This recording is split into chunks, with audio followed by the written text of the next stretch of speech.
I woke up this morning to a very startling dream that I sense is from the Lord and something I should really share. I saw in a vacation home, I was standing by a window and there's like a long window that was open and I could tell this vacation home was in America.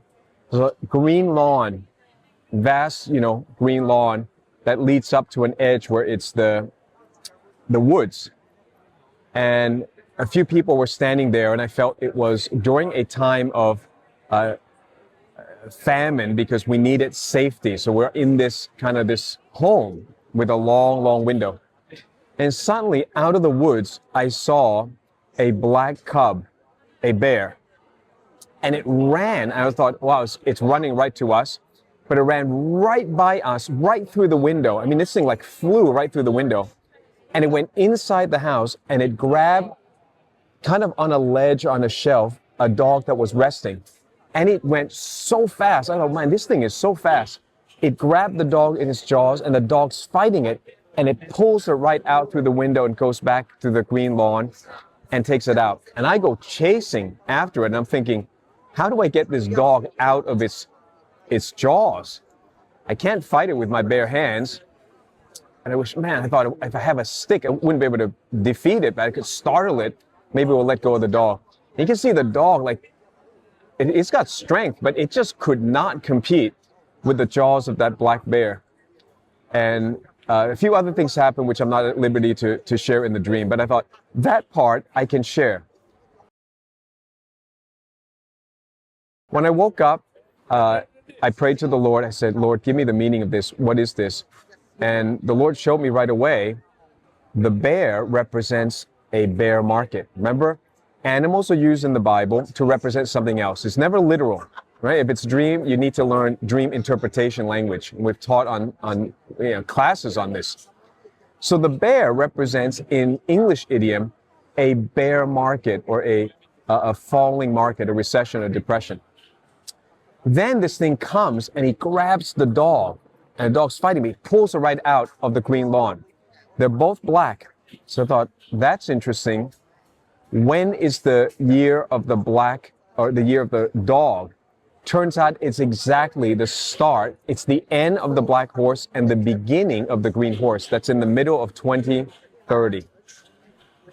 So you have this symbolism where the bear pulls the dog down and drags it back across the green lawn. So that's a double entendre. Green, to me, represents first, he's coming across the green. So the green candlestick gets taken down by the bear.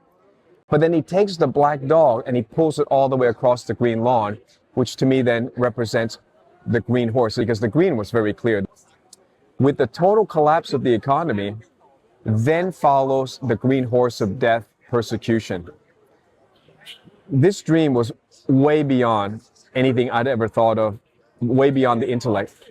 And the timing of it, that God would use this symbolism again from the Chinese year. Today's, by the way, the new year for Thai people, but it's recently been the new year for the Chinese and for the Hebrews. And we're in the year of the red horse. Hence we have the war. Hence we have a lot of red fire judgment, right? Lots of bombing. We're in the time of the red horse. That's going to end in only about 8 to 9 months. Now, the thing that I got from this, a few more things. The word cub. Now, if I was an American, I hear the word Cubs, I would think of Chicago, the Chicago Cubs. So it seems to indicate that something traumatic happens to Chicago, or it emanates from Chicago, but Chicago will be the place. Of course, Barack Obama hails from Chicago. I guess he hails from Kenya, he hails from Hawaii and all that, but he was a senator in Illinois. So something's going to happen to Chicago. The silver lining of this seems to be that even when the black horse comes in around 8 months and food inflation happens and all that happens, it doesn't necessarily mean that black cub has taken the dog yet.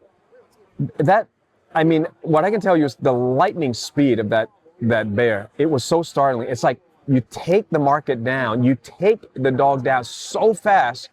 That was what was startling to me. I'd never seen a bear move that fast. It flew right through the window, grabbed the dog, flew right out. And this is my preliminary sharing. a lot of these things just take time to unfold, and you can help me. The body of Christ we can help each other to interpret this. But that bear doesn't yet come in its full, swift force until the year of the dog, which then starts the green horse.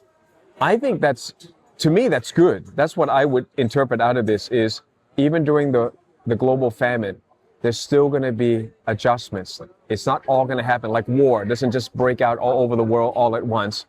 It was very specific to Israel. Then there was war, say Thailand and Cambodia, Pakistan, Iran. Okay, so it's happening all over the place. Ukraine continues, but it's pockets here, pockets there. That's going to be the same for the famine.